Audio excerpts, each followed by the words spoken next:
The atheist narrative that we have in the world today is when people were primitive, they used to be polytheistic, and then slowly through polytheism they somehow decided to become monotheistic, and they were still monotheistic until about the 16th century, when science came as the great liberator of the religious myths of the past, the ancient fables, and then people became atheistic. So there's this beautiful picture of polytheism to monotheism to atheism. That popular narrative is completely false. It's completely false. Why is that false? Because historically we've actually had polytheism, then monotheism, then polytheism, then monotheism, then polytheism and monotheism, and you get this constant cyclical thing going on. In fact, think about it from a point of view of Islam, the fitra. What is the fitra? The fitra is something the Prophet ﷺ told us. Every child is born upon the fitra.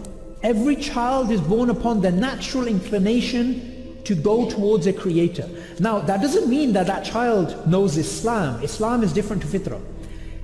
That means that it has that instinct to connect with God, that its true happiness lies in its connection with God. So the fitra explanation, it would make different predictions to what an atheistic explanation would be. Now what's interesting is this very crude idea that we went from polytheism to monotheism to atheism, we can show to be incorrect just by looking at the major religions in the world today. So for example, the traditional Hindu religion, the religion of the Indus Valley, this religion is associated of course with polytheism, and this religion does not fit within this picture that these atheists try and project. The reason why is because Hinduism today is a polytheistic religion. However, when you look back at ancient Hinduism,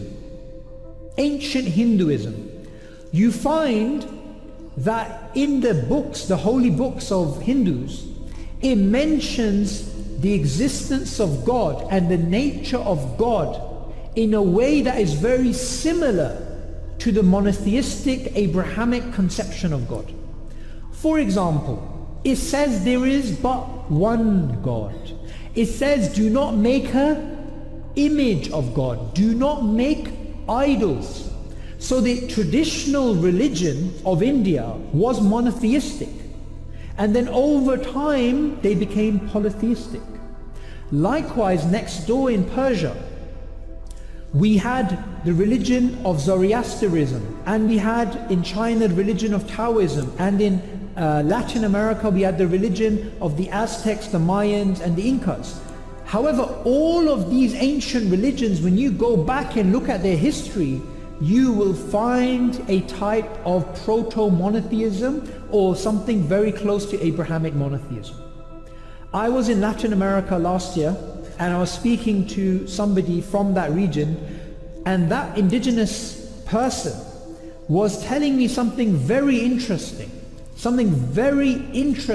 about the history of Latin America. Central and South America is thought to be polytheistic and pagan. This is the traditional understanding of this region. However, what's very interesting is the Incas, the Aztecs and the Mayans, these ancient civilizations, they had documentation and writing of their history. And in their ancient history, they have records of people preaching monotheism, even though when the Spaniards arrived, they were polytheistic. But in their history, they have this. I was in a small country in South America known as Paraguay. Paraguay is a very unique country within Latin America because it's a country in which the indigenous language is the main language. Spanish, as you guys know, it became the dominant language in Latin America because of colonization. However, Paraguay, they still speak as the main language Guarani. Guarani is the indigenous language of Paraguay. Now the Guarani is an indigenous people to Paraguay and the surrounding areas. And when I was there, we were obviously there to try and talk to them about Islam, and a lot of these people have actually converted to Christianity. Most of Latin America and the indigenous communities are Christian. However, we came across indigenous people from Paraguay, and we asked them about their beliefs. Their beliefs were this: there was one God, and you should worship one God, and you should pray to one God. And they had prayer beads with 33 beads. And one of the things that they used to recite was, I believe in God, I believe in God, I believe in God. They believe God is going to send a new prophet to the world. These people are monotheistic. And what's beautiful about these people of Paraguay, these indigenous people, is they are untouched by Christianity, those particular people that we met. Majority of them have, however, converted. But what it goes to show you is that monotheism you will even find in some of the most primitive societies in the world. Monotheism to the traditional atheist narrative of polytheism to monotheism to atheism is total nonsense.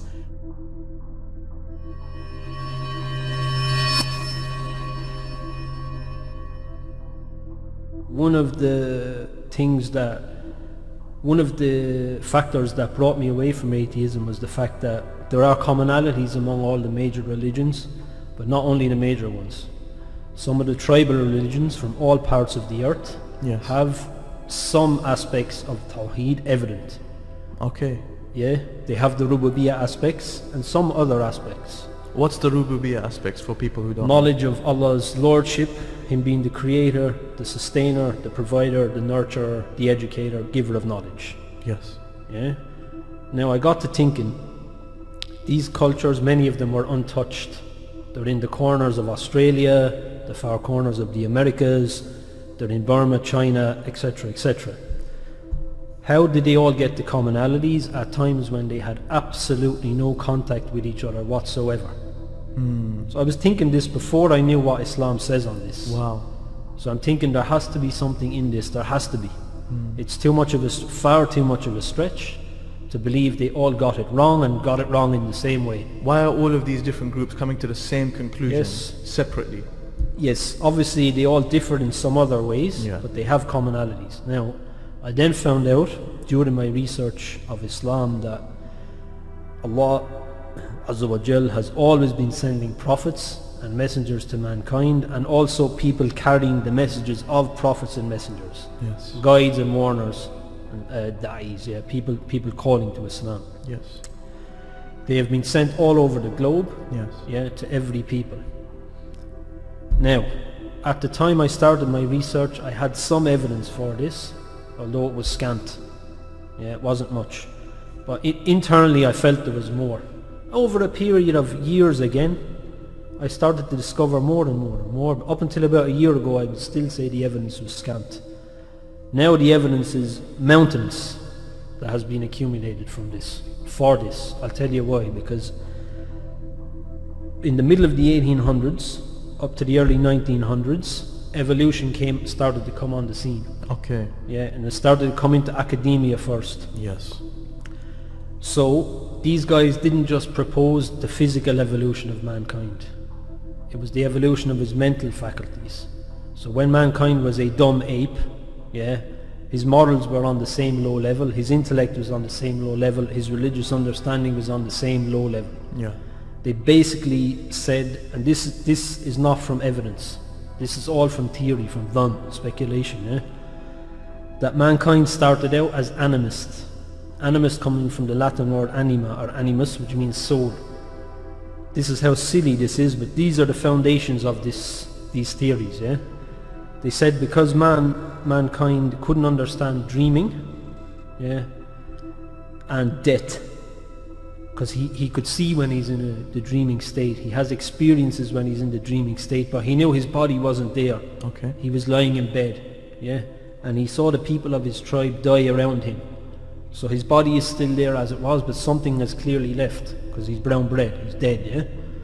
So they gave other supporting ideas as well, that this was the base of mankind's first step into religion, the idea that he had a soul, which we don't disagree with anyway. Yeah, I mean, We don't disagree with that at all, but they went further then and said, seeing objects around them like the trees, yeah, the rivers, the plants, the mountains, everything, mankind couldn't fathom that they didn't have a soul. So they put souls into all these objects as well, right? And into the stars and into the sky and everything. Until eventually they thought, well, hold on, we have other characteristics as well. yeah, So let's put those into these objects. okay, So you can see where this is going, yeah? yeah, So they personified them. Eventually over time, as these myths got passed, they became personalities, then they became gods. Yeah. yeah, Then the gods got classified. Some had particular duties and particular powers that the others didn't, then they gave them names, etc., until man kept on improving morally as well, Yes. all the way up to monotheism. And they said what we would consider a prophet, is just someone who came out and said, listen, my favourite God is better than all of yours, worship him. and he trumps the lot. Yeah, And they say this is how monarchies evolved as well. Social classes and monarchies evolved amongst mankind. This has been debunked in thorough detail. So now we have the base of the theory. It's Yeah. all conjecture, But there were a number of scholars, mostly Christian, but some deist, and some even agnostic, and some with strange beliefs that said, hold on now. No, la. We have field reports Okay. from all over the world of Christian missionaries and others who have lived with these tribes. They have done missionary work to them, and they are coming back with reports that some of these tribes have a clear-cut belief in one God. Now we don't say they had all the attributes of Allah, right, but they had some. And some of them ruled out there being any other gods. yeah, Some of the tribes, they did worship ancestors and spirits, yeah, meaning the jinn or even the angels in some cases, but they still agreed these beings were created beings and they weren't the supreme being.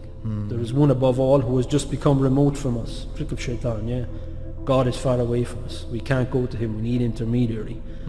And other tribes, while they didn't find anything so clear-cut as this, yeah, the farther back they could go in their history, they were less polytheistic. yes, Yes. yes, So basically one camp is saying, the evolutionists is saying that mankind is on an upward climb in terms of his intellect, his morals, his religion, Yes. his arts, his crafts. Yeah. And the Christians will say, no, actually it's declined from monotheism.